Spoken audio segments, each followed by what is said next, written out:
All right, guys, how's it going? Before I get into this video, I'll be live on here at 1 o'clock today, UK time. If you see this video before then, please do come along for a natter. And don't forget, my morning briefings are on my other YouTube channel now, youtube.com/Duncan Oldham. The link is in the video description. And you'll see my chubby cheeks appear at the end of the video, and you can just click on that and it'll take you to my other two channels. I've got two other channels. Go and subscribe to them. Love to have you over there. All right, guys. So I've already touched on this briefly in the review of the Spanish football dailies this morning. That should be my previous upload to this one. This video is going to be more of a detailed look at the coverage in the Spanish press today regarding Trent and the latest claims. That was so that so that the summary of the Spanish coverage, you know, the review of the Spanish press wasn't too long. And if people are not interested in this subject or the next video I'm going to do, which is about Dean Huijsen for the same reason, standalone video, then they can avoid it, right? So I'm just trying to help you out, and so you can pick and choose what you want to see, right? So Trent's big signing sparks defensive doubts. This is in AS. Someone said to me recently, "You don't pronounce it AS." Listen, you fucking listen to me. I might look stupid, but I'm not, right? I've lived in Spain 17 years. I know how to pronounce the fucking name of a newspaper, right? The reason I have to say it like that is if you pronounce it as it is pronounced in Spanish, for some reason, YouTube thinks I'm talking about a woman's booty, and it flags my videos whenever I mention it. So, which is bizarre because I use all sorts of words in my videos. So there must be something in the words. Maybe when I say in today's AS, maybe it's, don't matter. I know how to pronounce the paper, so we call it AS, all right? They've dedicated their front page to Trent today, as you can see behind me.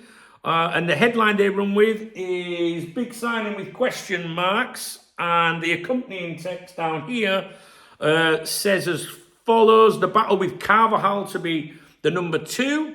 You know, he's a cannon in attack, but soft in defence. They're already doubting his defensive abilities. And then, you know, question marks about his participation in the Club World Cup is up in the air. This leads to a 2-page spread on pages 2 and 3, which shows the importance that they're giving to Trent. It says number 2 there, just in case you could see it. I always think like what's on the inside pages is usually like the big thing to read, you know what I mean? So it just shows a bit of importance, I think. So let's look inside. It says Alexander-Arnold is next, all right, basically. And we're going to go through what's written inside. The right-back already has an agreement with Madrid. His arrival raises several question marks, whether he'll be available for the Club World Cup and his battle with Carvajal for the number 2 shirt. Don't forget, you know, many weeks ago, if not months ago, I can't even remember, I told you what was being claimed in Madrid, that Real Madrid were going to try and get him released from his contract earlier in June so he could feature in that FIFA Club World Cup. It's worth £97 million to the winners. FIFA really pushing that competition this year.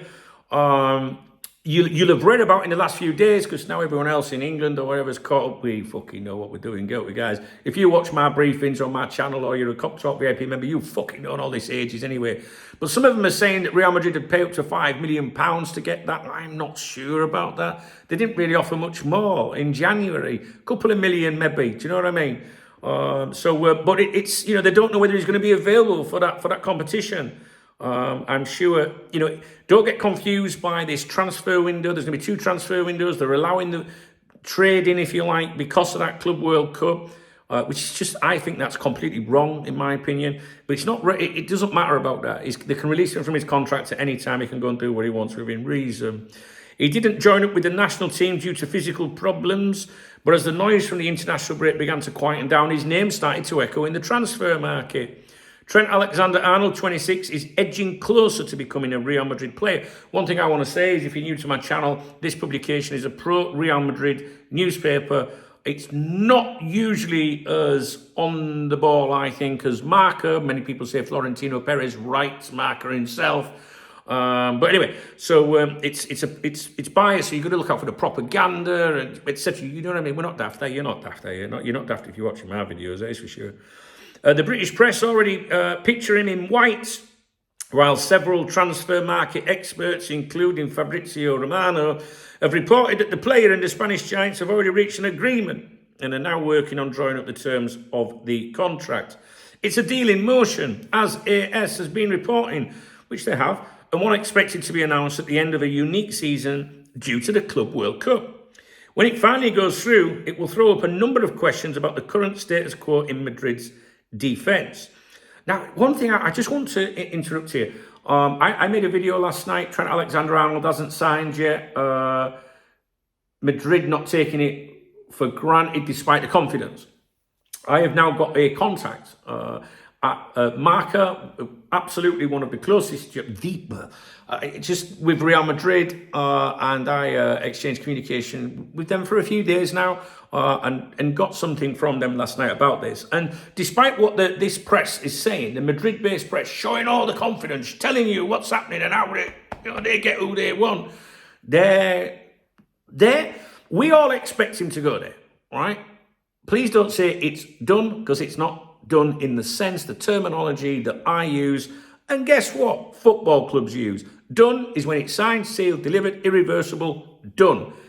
Done in a loose term like he's going there, fine, right? But on my YouTube channel, when I use the word done, it means fucking done, right? Now, publicly, in the media and everything, they're like, not to worry about. But privately, Real Madrid, right, they're not taking it for granted, right? Because if you watch that video last night, I can maybe can I get the text very quickly? No, I don't need to, right? You watch the video if you want, but if you haven't got time, basically, the real vibe from within Real Madrid is, well, it looks like it's all done, but it isn't, right?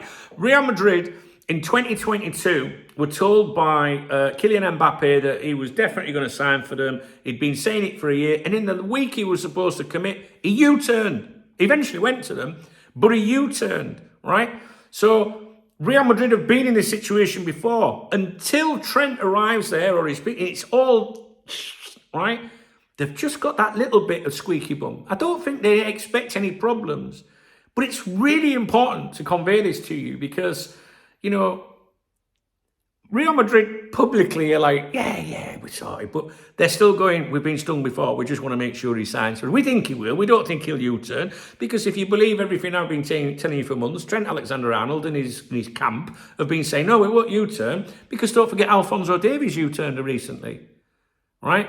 But my friend, well, I don't want to say friend, because we're not friends, I just don't like using the word source, my contact, if you like, says that the Alphonso Davies is not comparable, and it isn't. You'd have to watch that video, otherwise we'll be here all day. It's a very good video, I think, honestly. I'm not just saying it, it's really interesting, and it's fucking real, do you know what I mean? Like, if you watch that video, you'll see how, fucking real I am, and I love it, guys, when I get something for you guys. I do. Kevin Keegan, love it. Right, what's next? So the bit I was trying to say there was, it's all done and dusted, but they're still like, we haven't signed it yet. So the first, you can believe the clickbaiters and the aggregators and all them wankers if you want, right? But Dunk knows best. Check it from me.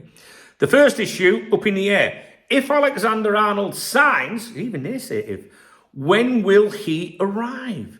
That wouldn't usually be a concern. Normally, you'd expect him to arrive at the end of the season. But this campaign is different because of the Club World Cup changes the rules of the market. FIFA has handed power to national federations like the RFEF in Spain, which is, I guess is like the FA or the Premier League or whatever in England, and the governing body in Spain, if you like, and their counterparts elsewhere, to decide the registration periods for new players at their clubs to open a special transfer window between June 1st and June 10th, exclusively for clubs participating in the Club World Cup. Absolute bullshit, that. I don't agree with that. FIFA just do what they fucking want, don't they? I don't like that, mate. Madrid will be in the tournament in the United States, but not Liverpool. Chelsea and Man City were European champions, and with those two places filled, England's quota was met. The Reds, having been knocked out of the Champions League and the FA Cup, are only left with the Premier League only, where they are top with a 12-point lead and just 10 match days to go. The final day is May 25th. Ancelotti's men have the option of signing Alexander-Arnold at the beginning of that window, but only if they can negotiate with Liverpool to release the player from his contract. Yeah. Well, yeah. But if he was out of contract, regardless of that window, surely you can sign a player on a free anyway. I don't know about that. Maybe I've got that little bit wrong there. Okay. Don't tell anyone. Don't know's best most of the time. I don't know. The way that, no, because the previous reporting said that they were going to try and get him released from his contract earlier so he could play in that tournament. And that was before there was any suggestion there'd be another transfer window. Quite frankly, I don't care anyway. Right, moving on. Shaking up the right-back spot. Alexander-Arnold's potential arrival would shake up the current balance at right-back, where both Carvajal and Lucas Vazquez have featured. Injuries to both have forced Ancelotti to shuffle the deck. Even using Valverde, he's a midfielder, as a fullback. You will know this guy's right if you follow my coverage. Still, Carvajal, 33, remains undisputed first choice, gradually reclaiming his spot. He ain't going to give that up.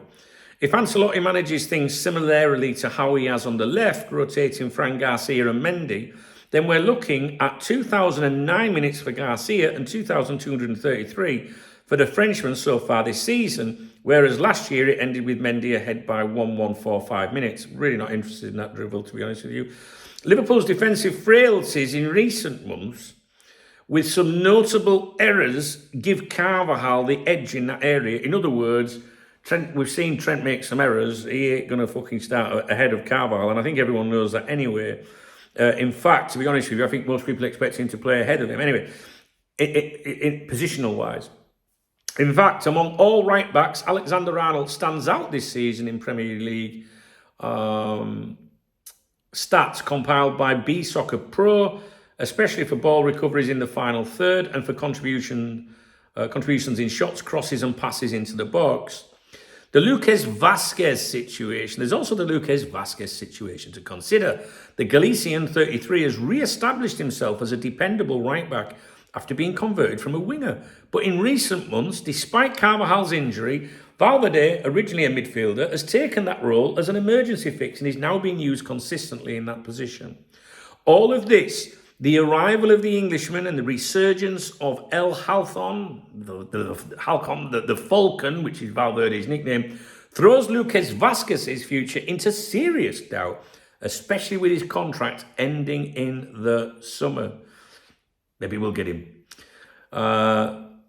So in the final thoughts of this article, Trent Alexander-Arnold's transfer to Madrid is getting closer, but it still raises plenty of question marks. And one of them is, can he fucking defend? Which I think is quite funny, to be honest with you. But there you go. I honestly, guys, I hope it does go through. I hope he goes to Real Madrid because I am going to enjoy. I'm going to watch every Real Madrid game next season I can, purely for you. We're going to have Trent watch on here. I know there'll be people moaning, going, I'm not interested in Trent Alexander-Arnold, move on. Well, don't watch the fucking videos then. His name will be in the title. Easy. Rest of us want a laugh and a good giggle. So, moving on. Where was that article from, guys? That was at AS, wasn't it? Yeah, is it that? Yeah, AS, right? So there's another thing in AS as well. Un momento, por favor. Trent's crosses terrify them. This is by Jesus Gallego. It's an opinion piece. There was a time when Alexander-Arnold's crosses struck fear across Europe. There was a time. Does that mean he's also saying, he used to be like, he hasn't kicked a ball yet. In that rampant Klopp era Liverpool side, every time the young Englishman wound up his right leg, he launched a missile into the opposition box that sent defenders into a panic. Quick, sharp, undefendable deliveries, they were practically half a goal on their own. His engine was phenomenal, bombing up and down the right flank without holding anything back. He was the ultimate provider, once hitting an astonishing 20 assists in a single season. It's true that his level has dipped slightly over the past two campaigns. Would you agree with that? Largely due to injuries, but at just 26, he's still got plenty of football left in the tank.